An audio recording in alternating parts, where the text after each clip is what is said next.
আলহামদুলিল্লাহ ওয়াসসালাতু ওয়াসসালামু আলা রাসূলিল্লাহ। সম্মানিত দর্শক, দেশ অথবা প্রবাস থেকে বাংলা ভাষাভাষী যেখান থেকেই নেক্সাস টেলিভিশনের এই নিয়মিত আয়োজন বেকমেন্স বিস্কিটস নিবেদিত ইসলামী জীবন বিধান এই মুহূর্তে দেখছেন, প্রত্যেককে জানাচ্ছি আন্তরিক শুভেচ্ছা, অভিনন্দন এবং ইসলামী সম্ভাষণ। আসসালামু আলাইকুম ওয়া রাহমাতুল্লাহি ওয়া বারাকাতুহু। প্রিয় দর্শক, আপনারা জেনে থাকবেন প্রতিদিনই আমরা এই নিয়মিত আয়োজনে আপনাদের উত্থাপিত প্রশ্ন নিয়ে আলোচনা করে থাকি। তার পাশাপাশি নির্ধারিত একটি বিষয় নিয়ে আমরা আলোকপাত করে থাকি। সম্মানিত দর্শক, প্রতিদিনের মতো আজকের এই অনুষ্ঠানে ব্যত্যয় ঘটেনি। আমরা আপনাদের প্রশ্নের জবাব দেওয়ার জন্য এবং নিয়মিত এই অনুষ্ঠানে আলোচনা করার জন্য একজন সম্মানিত অতিথিকে আমন্ত্রণ করেছি আমাদের স্টুডিওতে। আজকে যিনি আপনাদেরকে সময় দিবেন, আপনাদের আলোচনাগুলো যিনি উত্থাপিত করবেন, আপনাদের প্রশ্নগুলো যিনি উত্তর দিবেন, তিনি হচ্ছেন অত্যন্ত সুপরিচিত মিডিয়া ব্যক্তিত্ব হজরত মাওলানা গাজী মোহাম্মদ সাউনাউল্লাহ রহমানী, খতিব হাজী মফিজুর রহমান ট্রাস্ট, কেন্দ্রীয় জামে মসজিদ, মোহাম্মদপুর, ঢাকা। আসসালামু আলাইকুম ওয়া রাহমাতুল্লাহি ওয়া বারাকাতুহু। ওয়ালাইকুম আসসালাম ওয়া রাহমাতুল্লাহি ওয়া বারাকাতুহু। শায়েখ, আপনি কেমন আছেন? আলহামদুলিল্লাহ, রমাদানুল কারীম চলছে। রমাদানের পবিত্র একটি সময়, অত্যন্ত গুরুত্বপূর্ণ একটি সময়ে, একটি দ্বীনি মজলিসে অসংখ্য এবং অগণিত দর্শক শ্রোতাদের সাথে যুক্ত হবার সুযোগ হলো। আলহামদুলিল্লাহ।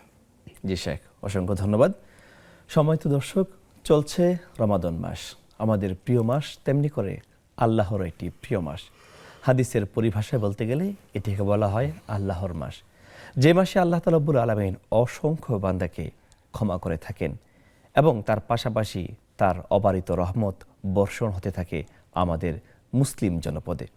প্রিয় দর্শক, এই মাস যেমনি করে অনেক সুখবর নিয়ে এসেছে, তার পাশাপাশি এই মাসে আমাদের উপর আরোপিত হয়েছে বেশ কিছু বিধান, যা অন্যান্য মাসে আমাদের উপর আরোপিত ছিল না। আমাদের উপর আরোপিত হয়েছে রোজা, আমাদের উপর আরোপিত হয়েছে তারাবির নামাজ, ইফতার, সাহরি সহ আনুষঙ্গিক বেশ কিছু বিষয়। আর সেগুলো পালন করতে গিয়ে বিগত 11 মাস সেগুলো অভ্যস্ত না থাকায় আমাদের বেশ কিছু বিড়ম্বনায় পড়তে হয়, সমস্যায় পড়তে হয়। সেজন্য আমরা অনেকেই জানি না কি কি করণীয় এবং বর্জনীয়। তাই আজকে নির্ধারিত বিষয় হচ্ছে রমজান কারিমে আমাদের কি কি করণীয় এবং বর্জনীয়। প্রিয় দর্শক, যারা এই মুহূর্তে টিভির স্ক্রিনে আমাদের এই অনুষ্ঠানটি সরাসরি দেখছেন, তারা চাইলে স্ক্রিনে প্রদর্শিত এই নাম্বারে ফোন করে সরাসরি আমাদের সাথে যুক্ত হতে পারেন, জানাতে পারেন আপনার মন্তব্য কিংবা প্রশ্নগুলি। তার পাশাপাশি ফেসবুকে এই মুহূর্তে যারা লাইভে সরাসরি সম্পৃক্ত হয়েছেন, তারা চাইলে কমেন্ট বক্সে আপনার মূল্যবান মন্তব্য কিংবা জিজ্ঞাসা থাকলে সেগুলো করতে পারেন। আমরা তা নিয়েও ব্যাপক আলোচনা করব। আমরা সরাসরি চলে যাচ্ছি আমাদের নির্ধারিত বিষয়ে। শায়েখের কাছে আমি জানতে চাই, প্রথমেই এই রমাদান কারিম আমাদের জন্য কি অবারিত সুযোগ নিয়ে আসছে, যা অন্য 11 মাস আমরা পাইনি? আলহামদুলিল্লাহি রাব্বিল আলামিন, ওয়াসসালাতু ওয়াসসালামু আলা রাসূলিহিল আমিন ওয়া আলা আলিহি ওয়া আসহাবিহি আজমাইন ওয়া মান তাবিআহুম বিইহসানিন ওয়া ঈমানিন ইলা ইয়াউমিদ্দিন। দেখুন, রমাদানুল কারীমকে আল্লাহ রাব্বুল আলামিন দিয়েছেন ইবাদতের মাস হিসেবে। বান্দা তার গোটা 11 মাসে তার গাফলতিতে মত্ত হয়ে, ইবাদত থেকে বেখবর হয়ে, আমাল এবং আহকামাত আর কানাত থেকে গাফিল থাকার কারণে বান্দার জীবনের যে কমতিটা হয়ে যায়, ইবাদতের মধ্যে মোটা দাগের যে শূন্যতা সৃষ্টি হয়, এই শূন্যতাকে পূরণ করার জন্য আল্লাহ তাআলা রমাদানুল কারীম দিয়েছেন। সারা বছর আমাদের জন্য সপ্তাহে 2টো রোজা, একটি হলো সোমবারের রোজা, আরেকটি হলো বৃহস্পতিবারের রোজা। মাসের মধ্যে 3টি রোজা, একটি হলো 13, 14, 15। এই রোজাগুলি আসলে এটা হলো একটা প্রিপারেশন, পূর্ব প্রস্তুতি। মূল রোজা হলো রমাদানুল কারীমের 30 দিন। এই 30 দিনের একটি ফরজ রোজা 70টি ফরজ রোজার সওয়াব বান্দাকে দান করেন। কেউ বলেছেন 600, কেউ বলেছেন আও ইয়াজিদু, অথবা আল্লাহ তাআলা যাকে চান এর থেকেও বাড়িয়ে দিতে পারেন। আমরা এখন যে স্টুডিওতে বসে আছি, এখানে অনেকগুলো বিষয়কে বাস্তবায়ন করা হয়েছে। পর্যাপ্ত পরিমাণের এয়ার কন্ডিশন রাখা হয়েছে, শীত এবং তাপ নিয়ন্ত্রণ করা হয়েছে, যথেষ্ট পরিমাণ আলোকসজ্জা করা হয়েছে। এগুলি করতে গিয়ে আলোকে কমিয়ে দেয় এমন বিষয় থেকে গৃহটাকে হেফাজত করা হয়েছে, সংরক্ষণ করা হয়েছে। এসির বাতাস পরিবেশ যেন শীতল থাকে, এটার জন্য দরজা বন্ধ করা হয়েছে। স্টুডিওতে কোনো জানালা নেই যাতে করে শব্দ বাইরে চলে যায়, আলো বাইরে চলে যায়। সব বিষয়গুলোকে যখন হেফাজত করা হয়েছে তখন স্টুডিওর যে ফ্লেভার সেটা শতভাগ পাওয়া যাচ্ছে। আলো পর্যাপ্ত, তাপ পর্যাপ্ত, শীতলতা পর্যাপ্ত। রব্বুল আলামিন রমাদানুল কারীমে বান্দার জন্য একটি ইতিবাচক পরিবেশ সৃষ্টি করেন, একটি এনভায়রনমেন্ট তিনি ক্রিয়েট করেন, যেটার কথা রাসূল করিম সাল্লাল্লাহু আলাইহি ওয়াসাল্লাম তার হাদিসে বলেছেন। কিতাবের মধ্যে এসছে, সাহাবায়ে কেরাম বর্ণনা করেন, খাতাবানা রাসূলুল্লাহ সাল্লাল্লাহু আলাইহি ওয়াসাল্লাম, নবী করিম সাল্লাল্লাহু আলাইহি ওয়াসাল্লাম আমাদের সামনে খুতবা প্রদান করলেন। এটা কোন খুতবা? এটা জুমার খুতবা নয়, এটা জেহাদের খুতবা নয়, এটা সফরের খুতবা নয়। খুতবাতু লি রমাদান, রমাদানের জন্য আল্লাহ রসুল একটি ঐতিহাসিক ভাষণ দিলেন, যেটাকে আমরা বলতে পারি স্বাগত বক্তব্য, যেটাকে আমরা বলতে পারি যে অভিভাষণ রমাদান সম্পর্কে। এখানে আরেকটা বাক্য আমি যোগ করি, সেটা হলো সতর্ক করা। দেখুন, নবীজির হাদিসের বাক্যটা হলো, সাহাবা ইকরাম বর্ণনা করেছেন, রাসূল বলেছেন, কদ আযাল্লাকুম শাহরুন মুবারক। আমরা মেঘখণ্ডকে খুব খুঁজি, যখন আকাশে মেঘ থাকে না, প্রচণ্ড রৌদ্র তাপে গোটা পৃথিবী যখন বুভুক্ষ হয়ে ওঠে, যখন ঝলসে ওঠে, তখন আমরা একখণ্ড মেঘ খুঁজি আর আকাশের দিকে তাকিয়ে বলি গোটা আকাশে কোথাও একখণ্ড মেঘ নেই। মেঘ আমাদের কাছে নিয়ামতের একটি প্রতীক। রাসূল বলেছেন, কদ আযাল্লাকুম শাহরুন আযীম শাহরুন মুবারক। এই ভাষণটি কখন দিয়েছেন? সাহাবায়ে কেরাম বলেছেন, শাবান এর শেষে, যখন শেষ লগ্নে রমাদান আসবে করছে, তখন রাসূলুল্লাহ সাল্লাল্লাহু আলাইহি ওয়াসাল্লাম মসজিদে নববীর মিম্বরে দাঁড়িয়ে এই ঐতিহাসিক রমাদানকে অভিবাদন জানানোর মতো একটি বক্তব্য দিয়েছেন। আপনি নবীজির বাক্যটি খেয়াল করুন। রাসূল বলেছেন, কদ আযাল্লাকুম শাহরুন মুবারক, তোমাদের মাথার উপরে একটি মেঘ ছায়াপাত করেছে, ছায়া বিস্তার করেছে। ছায়া মানে হলো শীতলতা, ছায়া মানে হলো কোমলতা। আমরা বলি পিতৃর ছায়া, পিতার ছায়া, পিতৃত্বের ছায়া, বন্ধুর ছায়া, অভিভাবকের ছায়া, মাতৃ ছায়া, রহমতের ছায়া। শত্রুর ছায়া কেউ বলেন না, তাই ছায়াটা একটা পজিটিভ শব্দ। হৃদয় পুলকিত হয় এমন শব্দ, অন্তর সান্ত্বনা খুঁজে পায় এমন শব্দ, ছায়া। রাসূল বলেছেন, কদ আযাল্লাকুম শাহরুন আযীম, তোমাদের মাঝে একটি মেঘখণ্ড ছায়া প্রদান করেছে। এটা মেঘের ছায়া নয়, এটা একটি বরকতময় মাসের ছায়া। এবার রাসূল এই মাসের বর্ণনা দিচ্ছেন, শাহরুন মুবারক, এটা হলো বরকতের মাস। যেই মেঘ থেকে টপ টপ করে বৃষ্টি পড়ে জমিনকে, তৃষিত জমিনকে তার পিপাসা নিবারণ করে তপ্ত মরুভূমিকে শীতল করে দেয়, এর প্রতিটি ফোঁটা বৃষ্টি। রাসূল বলছেন, রমাদান তোমাদের জন্য বরকতের বৃষ্টির মতো, রহমতের বৃষ্টির মতো। শাহরুন মুবারক, বরকতময় এক মাস। দিনে বরকত, রাতে বরকত, সকালে বরকত, বিকালে বরকত। সেহরি খাবেন, এর মধ্যেও বরকত। ইফতার করবেন, এর মধ্যেও বরকত। সারা রাত নামাজে, এর মধ্যেও বরকত। সারাদিন অভুক্ত, এর মধ্যেও বরকত। রমজান হলো পুরা বরকতের সম্ভার। জি শাহ, চমৎকার আলোচনা করছেন, আসলে তন্ময় হয়ে শুনছিলাম। আমাদের সাথে একজন দর্শক যুক্ত হয়েছেন, আমরা তার সাথে কথা বলে নিচ্ছি ইনশাআল্লাহ, তারপর আপনার আলোচনা শুনবো ইনশাআল্লাহ।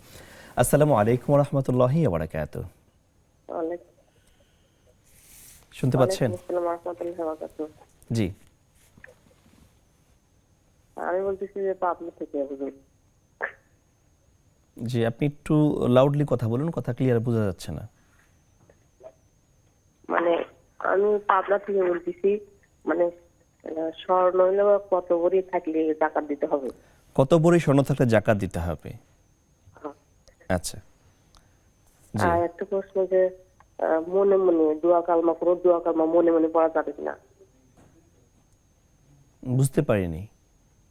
মানে দোয়া কালমা কোনো যে দোয়া বা কালেমা দরুদ শরীফ মনে মনে পড়া যাবে কিনা? আচ্ছা আচ্ছা, ঠিক আছে, আপনার দুটি প্রশ্ন বুঝতে পেরেছি। ইনশাআল্লাহ আমাদের সাথেই থাকুন। আমাদের সাথে আরো একজন দর্শক যুক্ত হয়েছেন। আসসালামু আলাইকুম ওয়া রাহমাতুল্লাহি ওয়া বারাকাতুহু। আসসালামু আলাইকুম ওয়া রাহমাতুল্লাহ। ওয়া আলাইকুম আসসালাম ওয়া রাহমাতুল্লাহ। আমি পাবনা সুজানগর থেকে আব্দুল জব্বার বলছিলাম। জি হুজুর, আমার সংক্ষিপ্ত কয়েকটা প্রশ্ন আছে। আমার প্রথম প্রশ্ন রমজান মাস বিষয় কয়েকটাই, যে মসজিদে এখন তো 5টারও কয়েক মিনিট পর পর্যন্ত সেহরি খাওয়ার টাইম থাকে, অথচ আমাদের মহল্লার মসজিদে 2টা আগ থেকেই ডাকাডাকি শুরু করে। এখন তো প্রযুক্তির যুগ, কত আগে ডাকে মানুষের একটা বিভ্রান্তি সৃষ্টি করে। এটা কতটা ইসলাম স্বীকৃতি দেয়? আর যে আমরা মৃত ব্যক্তির আগে মরহুম লাগাই, হুজুর একটু মরহুম শব্দের অর্থ জানাবেন, এবং মৃত ব্যক্তির সাথে মোহাম্মদ লাগালে গুনাহ হবে কিনা?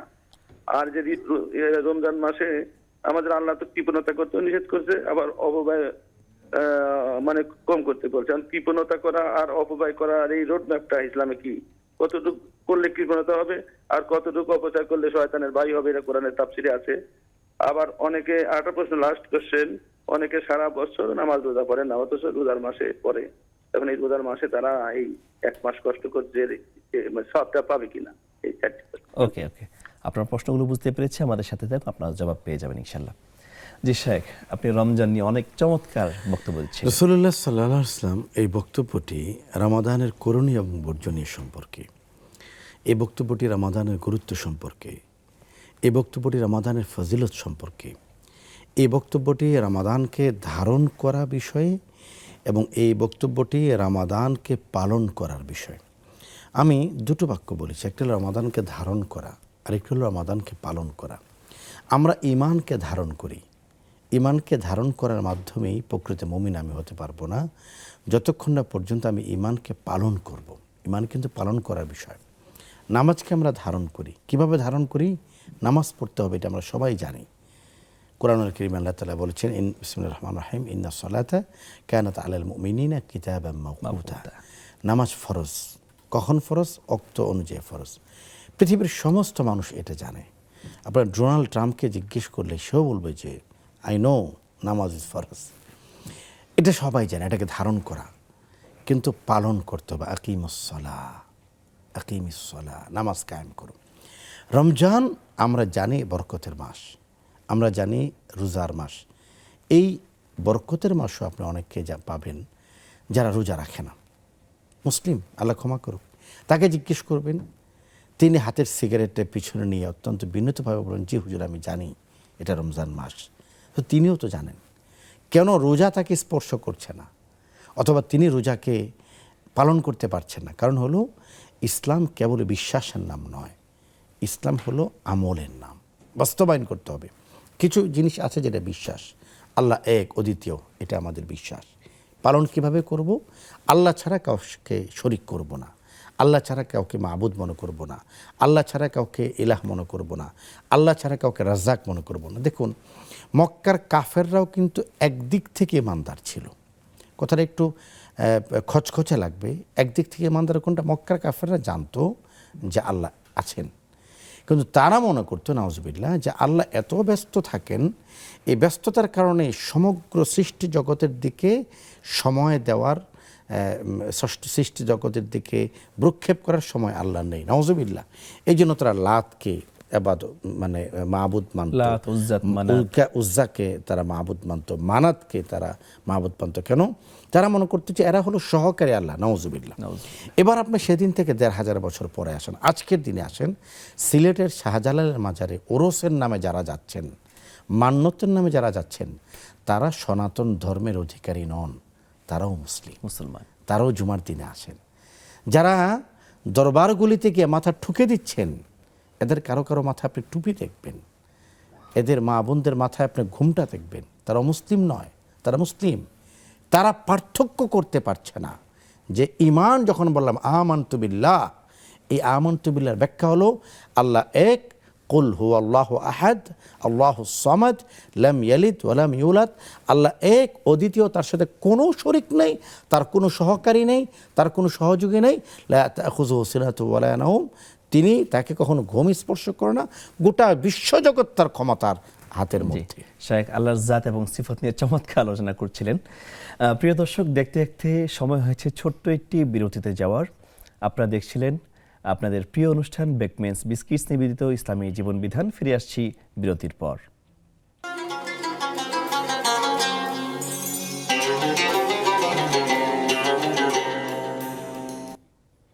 আসসালামু আলাইকুম রহমতুল্লাহি ওয়া বারাকাতুহু।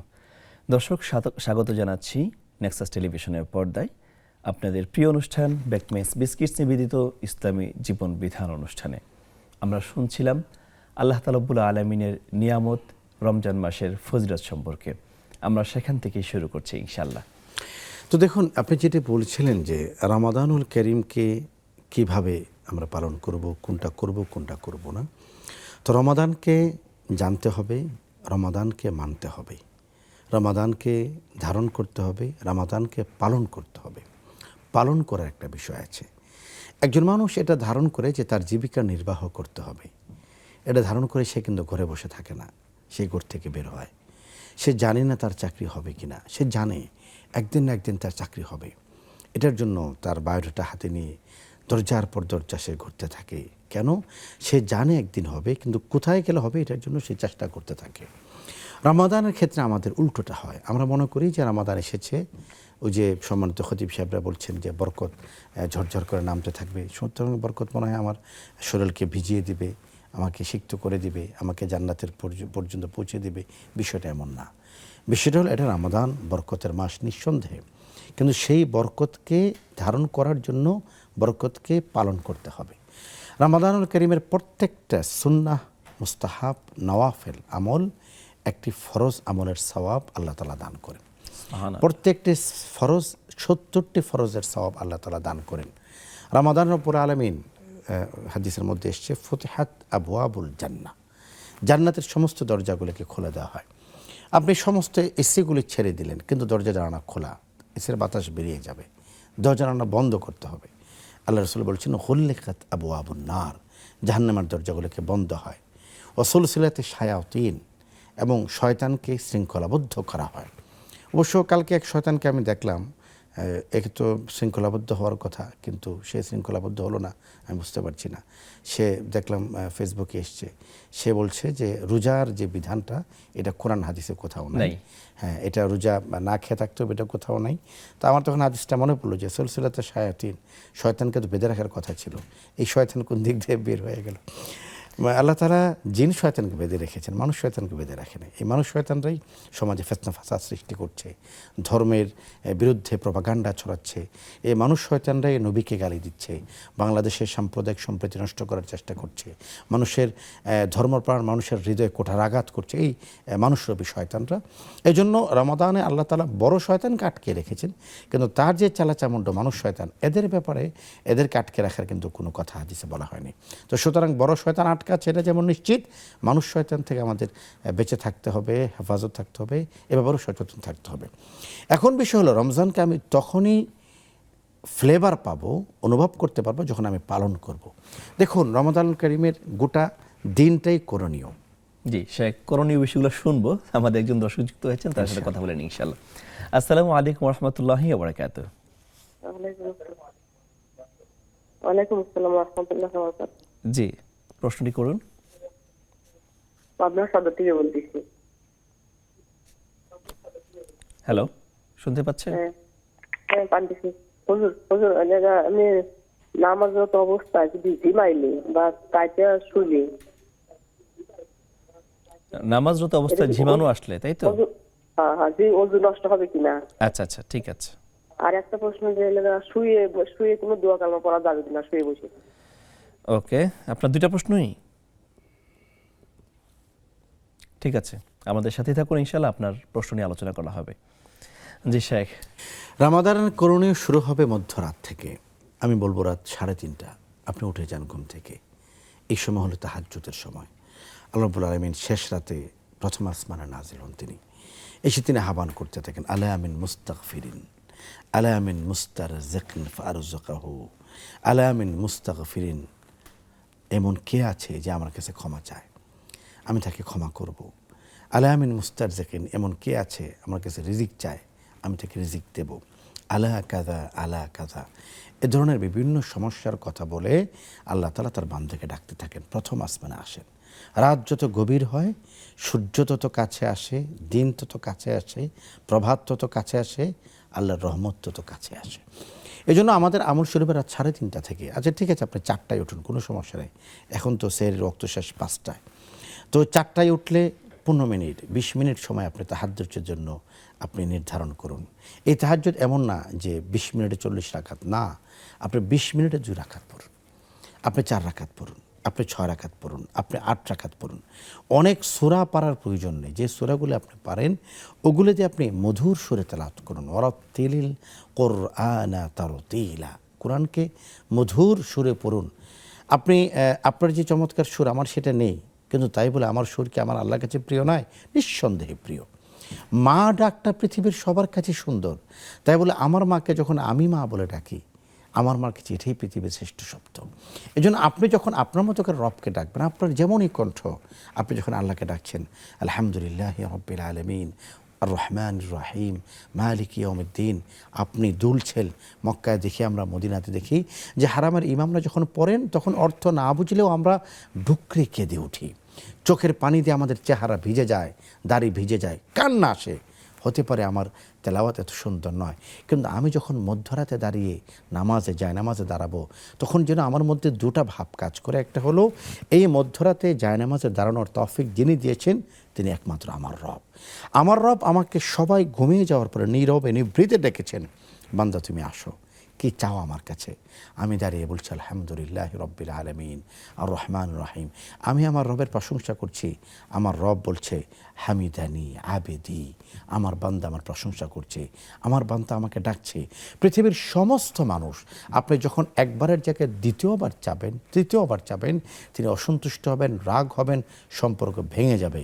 আর আল্লাহ সেই মহান সত্তা, যার কাছে না চাইলে, যাচনা না করলে, প্রত্যাশা না করলে তিনি রাগান্বিত হন। মাল্লাম ইয়াসআলিল্লাহ ইয়াগদাব আলাইহি। আপনি চান আল্লাহর কাছে, আমরা চিন্তা করি কী চাব। আমাদের দোয়ার মধ্যে আমরা ভালোবাসা ফিল করি না, দোয়া আসে না মন থেকে। কেন আসে না? কি দোয়া করব? আমি একজনকে দেখলাম যে ভিআইপিভাবে দোয়া ধরছিল, এভাবে স্টাইল হলো যে আপনি চাইলে দেন, নাইলে নাই, এরকম নয়। আল্লাহর কাছে কিন্তু বিনয়ের সাথে চাইতে হবে, বিনয়ের সাথে। কতটা বিনয়, যতটা বিনয় দেখলে আপনার কাছে মনে হয় না আজকের দোয়াটা হয়েছে। এটা ভিভিআইপিভাবে চাও নয়, এটা একটা ভিভিআইপি মোনাজাত, আমি এটাকে পছন্দ করি না। মোনাজাত হবে এরকম কায় মনোবাক্যে, দু হাত তুলে। আল্লাহ রসুল সাল্লাল্লাহু আলাইহি ওয়াসাল্লাম দু হাত তুলে মোনাজাত করেছেন, হাত ছেড়ে মোনাজাত করেছেন, আকাশের দিকে হাত উঁচু করে মোনাজাত করেছেন। নবীজির বগলের শুভ্রতা প্রকাশ পেয়েছে, কাতরতা প্রকাশ পায়, এমনভাবে দোয়া করতে হবে। আমাদের দোয়ার ভাষা আমাদের জানা নেই। রব্বানা আতিনা ফিদ দুনিয়া হাসানা একটাই আমরা জানি, রব্বানা তাকাব্বাল মিন্না দুইটাই আমরা জানি, আল্লাহুম্মা রাব্বির হামহুমা কামা রাব্বায়ানা সগীরা তিনটা আমরা জানি। মনে রাখতে হবে বাক্য বলার নাম শুধু দোয়া নয়। বাক্য যেন আমার কান্নার সৃষ্টি করে, অন্তরে আঘাত করে, চোখ থেকে পানি নিয়ে আসে। আরবি হতে পারে, বাংলা হতে পারে। বাক্য নেই, কাবার দিকে তাকিয়ে আছি, আমার ঠোঁটে ঠোঁট চেপে ধরেছে, চোখ বন্ধ, চোখ থেকে পানির অশ্রুধারা নেমে আসছে। এই কান্নার তো আবেগ অন্যরকম। এই জন্য ভোর ৩টায় নামাজ শুরু হবে, ৩:৩০ তাহাজ্জুদ শুরু হবে, ৪টায় উঠলাম, ২০ মিনিট একটু আলাদা করে, ঘরের একটা গৃহকোণ থাকুক না, একটু আলো, একটু আধারে, একটু জায়নামাজ।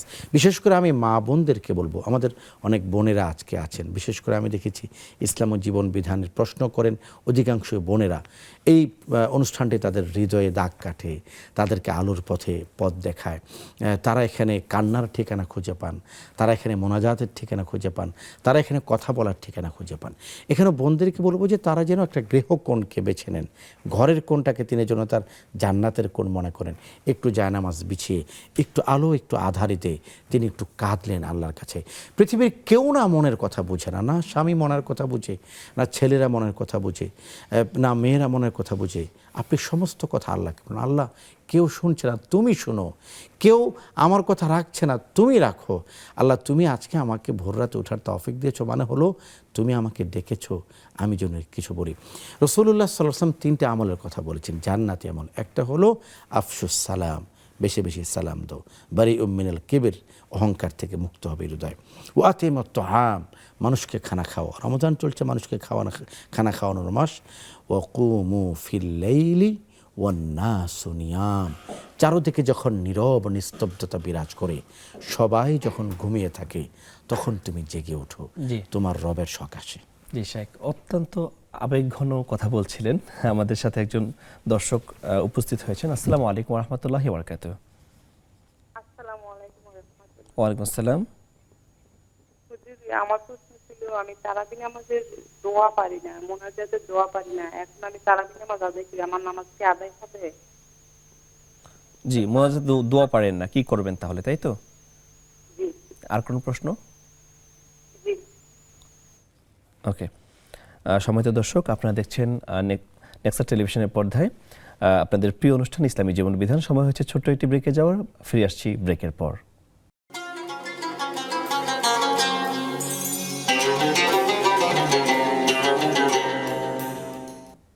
আসসালামু আলাইকুম রহমতুল্লাহি বারাকাতুহু। পুনরায় স্বাগত জানাচ্ছি বেকমেন্স বিস্কিটস নিবেদিত ইসলামী জীবন বিধান অনুষ্ঠানে। সম্মানিত দর্শক, এই পর্যায়ে আমরা আলোচনা করব আপনাদের উত্থাপিত প্রশ্নগুলো নিয়ে। প্রথমেই যিনি প্রশ্ন করেছেন এক বোন, তিনি প্রশ্ন করেছেন যে কতটুকু পরিমাণ সম্পদ থাকলে অথবা কতটুকু পরিমাণ স্বর্ণ থাকলে তারপর যাকাত ফরজ হবে? এটা খুব সহজ এবং এটা সবচেয়ে আলোচিত এই সময়ে। 7.5 ভরি স্বর্ণ যদি কারো থাকে, অথবা 52.5 তোলা রূপা, অথবা এমন কোনো অর্থ যার অর্থের পরিমাণ 52.5 তোলা রূপার সমপরিমাণ, তাহলে তার উপর যাকাত ফরজ। কিছু সোনা, কিছু রূপা, কিছু অর্থ, সব কিছু মিলে যদি 50,000 টাকা পরিমাণ উদ্ধৃত অর্থ থাকে, তার খাদ্য, তার বস্ত্র, তার চিকিৎসা, তার প্রয়োজন কমপ্লিট করার পরে 1 বছর এই টাকার উপর যাকাত ফরজ।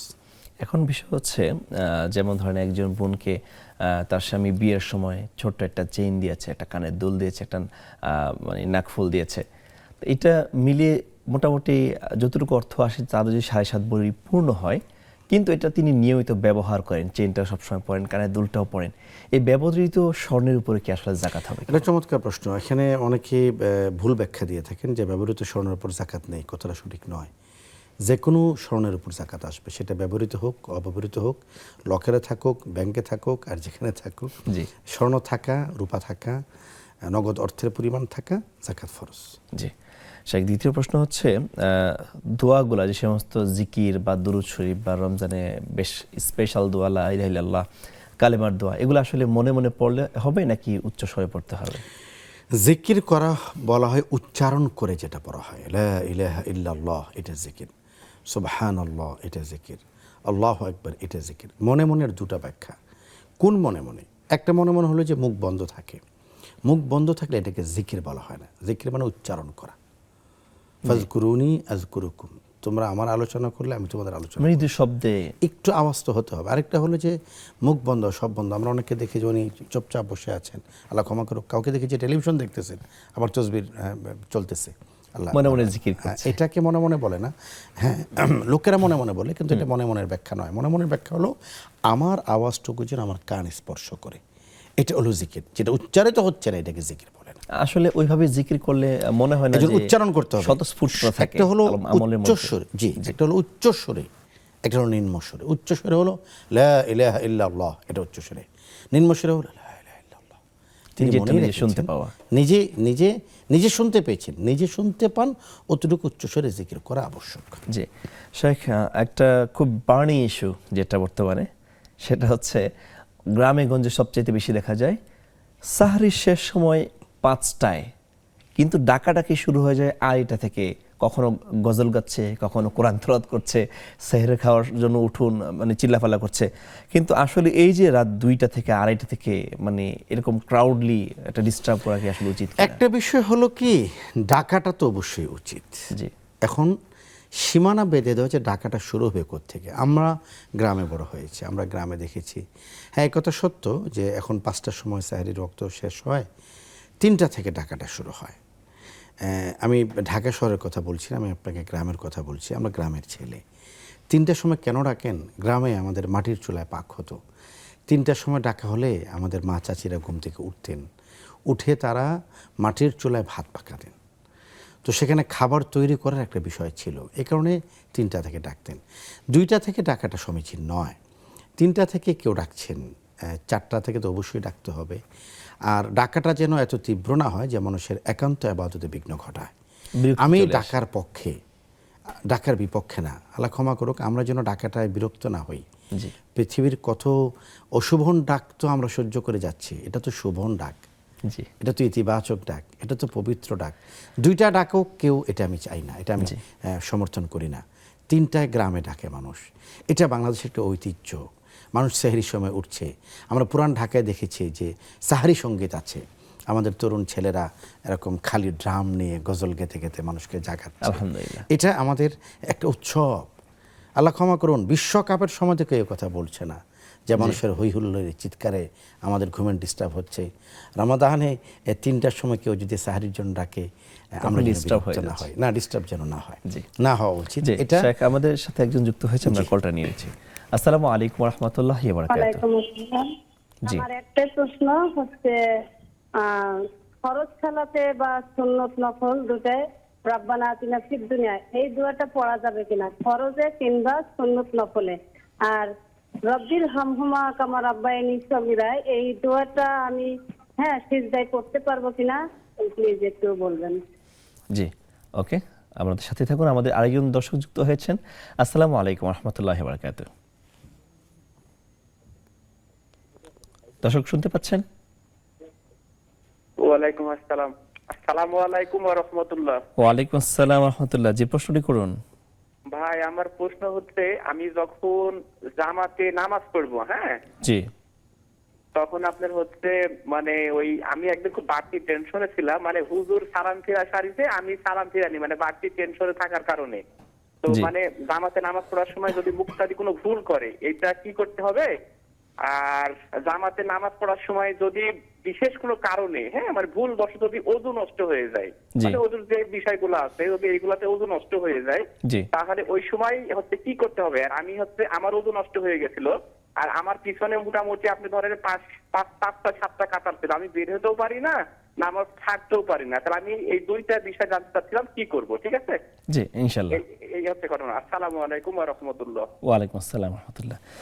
জি শাইখ, আমাদের আরো একটি প্রশ্ন ছিল, সেটা হচ্ছে মৃত ব্যক্তির নামের পূর্বে মরহুম কেন লাগানো হচ্ছে? আসলে এটা মরহুম বিষয়টা আরবি শব্দ। এটার সাথে আরেকটা সংশ্লিষ্ট প্রশ্ন করেছেন যে মরহুম না লিখে কি আমরা মোহাম্মদ লাগাতে পারি কিনা? মরহুম আরবি শব্দ। মরহুমের অর্থ হলো যার উপর রহম করা হয়েছে। জি মরহুম অমুক। মগফুর আমরা অনেকে বলি, মরহুম মগফুর, যাকে ক্ষমা করা হয়েছে, যার উপর রহম করা হয়েছে, এটা একটি দোয়া বলা যায়। আর মরহুম বলে মোহাম্মদ বলা যাবে না এরকম বিধিনিষেধ নেই। আপনি মরহুমও বলুন, মোহাম্মদ তো তার নামের অংশ। মরহুম হলো দোয়া, আপনাদের জন্য দোয়া করছেন, আল্লাহ তাআলা তার উপর যেন রহম করেন, এই দোয়া করছেন, এতে করে কোনো সমস্যা নেই। এটা তো সৌভাগ্য যে একজন মানুষ মারা গিয়েছেন, তাকে আমরা বলছি মরহুম, যার প্রতি আল্লাহ তাআলা রহম করেছেন। মৃত্যু তো একটা রহম, মৃত্যুর মাধ্যমে মানুষ জান্নাতে পৌঁছে যায়, এটা তো একটা রহম তার উপরে। আল্লাহ ক্ষমা করুন সবাইকে। জি শাইখ, রমজান মাসে কৃপণতা এবং অপচয় দুইটা বিষয় সম্পর্কে একটু যদি বলবেন।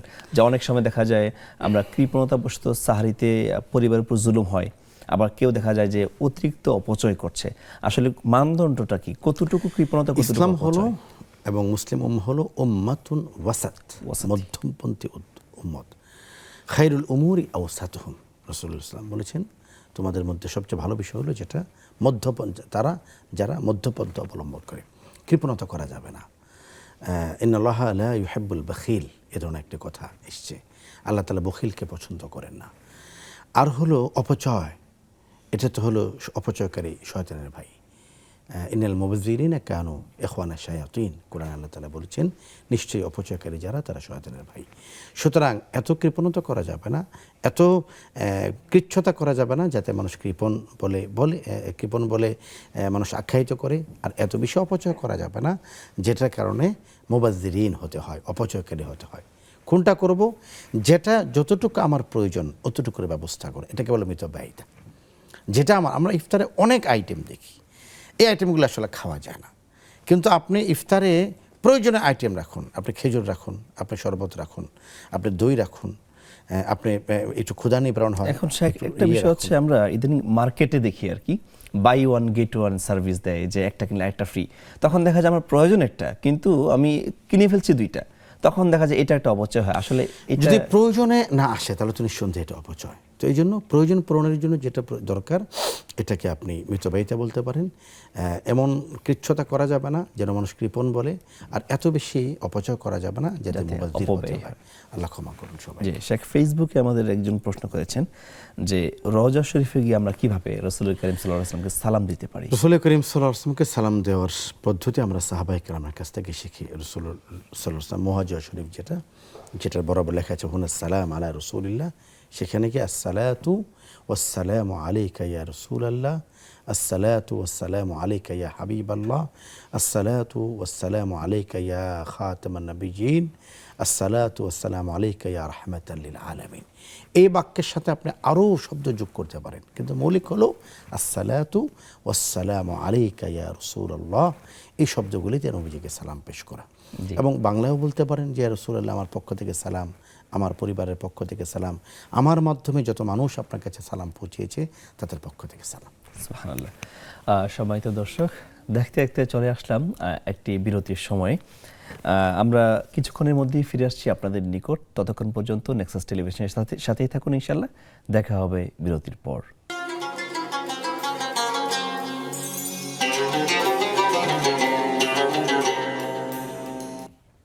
আসসালামু আলাইকুম রহমতুল্লাহি বারাকাতুহু। সম্মানিত দর্শক, স্বাগত জানাচ্ছি আপনাদের প্রিয় অনুষ্ঠান বেকম্যান বিস্কিটস নিবেদিত ইসলামী জীবন বিধানে। আমরা আলোচনা করছিলাম আপনাদের করা প্রশ্নগুলো নিয়ে এবং ফেসবুকের মন্তব্য নিয়ে। এ পর্যায়ে আমরা জানবো, এক ভাই প্রশ্ন করেছিলেন যে আসলে সারা বছর রোজা রাখে না, নামাজ পড়ে না, ইসলামী বিধিবিধান মানে না, রমজান আসলেই কিছু মানুষ রোজাও রাখে, নামাজও পড়ে, সমস্ত কিছুর সাথে সে জড়িত হয়, আবার রমজান চলে গেলে সে আগের মতো হয়ে যায়। আসলে এই রমজান তার জন্য উপকার বয়ে আনলো কিনা, অথবা পরবর্তীতে তার জন্য এটা কল্যাণকর কিছু হলো কিনা? প্রথম বিষয় হলো রমজান তো বরকতের মাস, রহমতের মাস। রমজান হয়তো কারো হৃদয়কে রহমতে সিক্ত করে, এজন্য ওরা সারা বছর মসজিদে আসলো না, রমজান আসলো আপনি তাদেরকে বের করে দেবেন, এটা উচিত নয়, এটা ঠিক নয়। আল্লাহ তাআলা কখন কাকে রহমত দেন এটা আল্লাহ তাআলার বিষয়। সারা বছর আসেনি, রমজান এসছে, তাকে আহলান সাহলান জানান এবং তার জন্য দোয়া করুন। একটা ট্রাক ভর্তি করে ছেলেরা গান বাজিয়ে যাচ্ছে। তো খতিব সাহেবকে বলা হলো, হুজুর দেখেছেন বেয়াদব ছেলেগুলি কি করছে, বদদোয়া দেন, এগুলোর উপরে ঠাড়া বরুক। তো হুজুর যেটা করলেন, তিনি আকাশের দিকে হাত উঠিয়ে বলেন, হ্যাঁ আল্লাহ, এই ছেলেরা দুনিয়াতে যেমন আনন্দের সাথে আছে, আখিরাতেও তাদেরকে আনন্দের সাথে থাকার তৌফিক দান করুন। সুবহানাল্লাহ। বিষয় হলো, আল্লাহ যদি কাউকে ক্ষমা করে দেন আমার তো কোনো আপত্তি নেই। হ্যাঁ, এখানে বিষয়টা হলো যারা রমজানে মসজিদমুখী হয়েছেন সেখানে তাদের জন্য দোয়া করা, আল্লাহ মসজিদ থেকে যেন আপনি তাদেরকে আর বের না করেন, আর কোনো পাপের কারণে যেন আমরা মসজিদ থেকে বঞ্চিত না হয়ে যাই। এই জন্য সকলের জন্য দোয়া করা, সবগুলি বিষয় ইতিবাচকভাবে দেখা। একটা মানুষ সারাদিন সারা বছর পর্দা করছে না, রমজানে পর্দা করছে, সারা বছর নামাজ পড়ছে না, রমজানে নামাজ পড়ছে, এক মুহূর্তে কোনো মানুষের জীবন পরিবর্তন হয়ে যেতে পারে। রমজানের পর আবার জীবন আগের মতো হয়ে গেল, আশা করি পরের রমজান আসলে আবার জীবন ইসলামের পথে আসবে। কখনো না কখনো তাকে অন্তর ইসলামের দিকে ধাবিত করবে, কোনো না কোনো সেজদা তার জন্য টিক চিহ্ন আসবে, আল্লাহ তাআলার কাছে মকবুল বান্দাদের খাতা তাকে উঠিয়ে দিবে। এই জন্য আমরা ওয়েট করি এবং তার জন্য দোয়া করি, আল্লাহ কবুল করুন। জি শেখ, আরেক বোন প্রশ্ন করেছিলেন যে নামাজে অনেক সময় লম্বা কেরাতে ছেলেদের ক্ষেত্রে ঘুম চলে আসতে পারে, অথবা নামাজে বোনরা যখন তাশাহুদ পড়েন বসে থাকা অবস্থায় ঝিমানো আসতে পারে, অথবা সিজদা গিয়ে ঝিমানো আসতে পারে। এক্ষেত্রে আসলে অজু থাকবে কিনা বা নামাজটা হবে কিনা? হেলান দেওয়া ছাড়া যে কোনো ঘুমে অজু ভাঙবে না। আবারও বলছি, যেমন আমি এখন বসে আছি, হেলান দেওয়া অবস্থায় আমি বসে আছি, এখন যদি আমি ঘুমাই আমার অজু ভেঙে যাবে। আপনি বসে আছেন হেলান ছাড়া, অর্থাৎ আমি যদি এমন শক্ত হয়ে বসি যে আমি কোথাও হেলান দিচ্ছি না, শক্ত হয়ে বসছি, মেরুদণ্ড সোজা আছে, এখন আমি যত ঘুমাই আমার অজু ভাঙবে না, কোনো সমস্যা নেই। জি শেখ, সংশ্লিষ্ট একটা বিষয় হচ্ছে আমরা লং রুটে যাতায়াতের জন্য যখন কক্সবাজারে অথবা চট্টগ্রামে যাতায়াতের জন্য একটা মোটামুটি রিল্যাক্স চেয়ার কোচ পাই, সেটাও একটা ঘুমের জায়গা। আবার কিছু কিছু মানুষ দেখা যায় গুলিস্তান থেকে রামপুরে আসছে, একদম সংকীর্ণ জায়গা, ঝিমাচ্ছে, বসে বসে ঝিমাচ্ছে আর কি বাসের মধ্যে। তো এত সংকীর্ণ একদম জায়গার মধ্যে ঝিমালে আসলে অজুটা যাবে দেখুন, কিনা? দূরত্বটা সংকীর্ণ বা দীর্ঘ পথ এমন বিষয় না। বিষয়টা যদি হেলান দেওয়া কেউ থাকে অজু ভেঙে যাবে। হেলান অবস্থা ছাড়া সোজা যদি থাকেন, তাহলে মেরুদণ্ড সোজা থাকলে তাহলে অজু ভাঙবে না। জি শেখ, শুয়ে শুয়ে দোয়া বা বিভিন্ন আমল করা যাবে কিনা? দোয়া পড়া যাবে, ইস্তিগফার পড়া যাবে, দুরূদ শরীফ পড়া যাবে। এখানে তো ইসলামের সৌন্দর্য, যে ইসলাম আপনাকে ইবাদতকে সহজ করে দিয়েছে। আপনি শুয়ে শুয়ে পড়তে পারবেন, আল্লাহর নাম নিতে পারবেন, নবীজির নাম নিতে পারবেন, ইস্তিগফার করতে পারবেন, করা যাবে। ফেসবুকে একজন প্রশ্ন করেছেন, এক বোন জানতে চেয়েছেন যে অনেক সময় দেখা যায় আগের অভ্যাস মতো কোনো কিছু খাবার তৈরি করতে গেলে তিনি ভুলে খেয়ে ফেলছেন, আবার মনে হচ্ছে যে না তিনি রোজা রেখেছেন, এটা পুনরাবৃত্তি হচ্ছে। এখন ওনার আসলে রোজার কোনো সমস্যা হবে কিনা? ভুলে সারাদিন খেলেও কোনো সমস্যা নেই, কিন্তু মনে করে একবার খেলে রোজা ভেঙে যাবে। পুনরাবৃত্তি কেন হচ্ছে এটা বুঝতেছি না, যে সকালবেলা হয়তো ওনার হতে পারে, একদিনে তো 5 বার হওয়ার কথা নয়। এটা যেন এমন না হয় যে ভুলে ভুলে ইচ্ছে করে খাওয়া, এমনটা যেন না হয়। হ্যাঁ, এটা অনেক সময় হয় যে আমরা শরবত বানাচ্ছি, অভ্যাসবশত একটু মুখে দিলাম, মনে হয় সাথে সাথে ফেলে দিলাম। রান্নার সময় লবণ দেখার ক্ষেত্রে একটু ভুলে যদি পেট ভরেও খান তাও কোনো সমস্যা নেই, তবে মনে হওয়ার সাথে সাথে সচেতন হতে হবে, মুখের ভিতর থেকে খাবারটা ফেলে দিতে হবে। জি শেখ, এক বোন তিনি মোনাজাত ধরেন, কিন্তু মোনাজাতে যে সমস্ত শব্দগুলো আমরা উচ্চারণ করি, যে সমস্ত দোয়াগুলো পড়ি, তিনি এগুলো পারেন না। উনি আসলে কোন পদ্ধতিতে দোয়া করতে পারেন? আমি এটা নিয়ে একটু আগে বলেছি, মোনাজাত হলো, মোনাজাত মানে কি, আন-নাদা ও মিনাল আবদি ইলাল্লাহ, বান্দার হৃদয় থেকে আল্লাহর কাছে কিছু কথা মালা, কিছু আকুতি, কিছু ব্যথা, কিছু কান্না, কিছু শব্দ, অথবা শব্দহীন কান্না, অথবা কান্নাহীন আকুতি। মূল কথা হলো আমি হৃদয় থেকে যেটা আল্লাহর কাছে চাচ্ছি, এটাই মোনাজাত। রব্বুল আলামিন আলিমুম বিজাতিস সুদূর, তিনি অন্তরের কথা বুঝেন, অন্তরের ভাষা বোঝেন, অন্তরে যে বাক্যটি উচ্চারিত হয়নি এটাও যিনি বুঝেন তিনি হাকিমুল হাকিমের। এই জন্য আল্লাহর কাছে চাওয়া, মাল্লাম ইয়াসআলিল্লাহ ইয়াগদাব আলাইহি, আল্লাহর কাছে যে চান আল্লাহ তার প্রতি রাগান্বিত হন। আর দোয়া মুখল ইবাদা, দোয়া হলো ইবাদতের মগজ, আর দোয়াও হলি ইবাদত, দোয়াটাই একটা স্বতন্ত্র ইবাদত। এই জন্য আল্লাহর কাছে খুব করে বলা চাই। আরবি জানা আবশ্যক নয়, বিশুদ্ধ আরবি না জানলে আরবি বলবেন না, বিশুদ্ধ আরবি না জানলে আরবি বলবেন। আমার নামটি কেউ যদি বিকৃতভাবে নেয় আমার মন খারাপ হবে। আপনি বিশুদ্ধ আরবি না জানলে আরবি বলার কোনো প্রয়োজন নেই, আপনি বাংলায় বলুন, হে রব আমাকে ক্ষমা করে দাও। যেই বাক্য আপনাকে কাঁপিয়ে তোলে, যে বাক্য আপনাকে কাঁদিয়ে তোলে, যে বাক্য আপনার আল্লাহর কাছে হাঁপিয়ে তোলে, যে বাক্যে আপনার চোখ থেকে অশ্রু বেরিয়ে আসে, হৃদয় কেঁদে ওঠে, এটাই তো দোয়া। বিশাল লম্বা দোয়া ধরলাম আব্দুল কাদের জিলানীর সাথে, হাইকোর্ট মাজারের ইমামের সাথে, দোয়া আমার চোখ থেকে পানি আসলো না, মন কাঁদলো না, এই দোয়ার কোনো প্রয়োজন নেই। যেই দোয়া আমার অন্তর কেঁপে উঠবে, মনটা কেঁপে উঠবে, এই দোয়া আমাকে জাহান্নাম থেকে জান্নাত পর্যন্ত নিয়ে যাবে ইনশাআল্লাহ। জি শেখ, একদম সংক্ষিপ্ত সময় আসছে, অনেকগুলো প্রশ্ন বাকি আছে। দেখা যায় যে ফরজ বা নফল নামাজে রব্বানা জালামনা এরকম কোনো দোয়া পড়া যাবে কিনা? কোরআনের দোয়াগুলো ফরজ নামাজে পড়া যায়। জি, সিজদা থেকে রব্বির হামহুমা রব্বায়ানি সাগীরা এগুলো পড়া যাবে কিনা? কোরআনের বাক্যগুলো পড়া যাবে, অন্য কোথাও নয়। জি, জামাতে যদি নিজস্ব কোনো ভুল থাকে, যে আমি জামাতে নামাজ পড়লাম কিন্তু বেশ কিছু ভুল রয়ে গেছে, আমার মনে হচ্ছে যে আমার এটা ভুল হয়েছে, সেখানে তো সাউসিদা সিস্টেম নাই আসলে, তখন কিভাবে কি করা উচিত? এটা একটা জটিল বিষয়। ভুলটা কোন ধরনের? যদি ফরজ হয়ে থাকে নামাজ বাতিল, ওয়াজিব হয়ে থাকে সাউসিদা প্রদান না করে থাকেন তাও নামাজ বাতিল, আর সুন্নাহ এবং মুস্তাহাবের খেলাফ যদি হয় আল্লাহ তাআলা ক্ষমা করবেন। জি, জামাতে নামাজে যদি ওযু ছুটে যায় এবং পিছনে প্রায় 4 থেকে 5 কাতার মুসল্লি দাঁড়িয়ে নামাজ পড়ছে, এক্ষেত্রে করণীয় কি?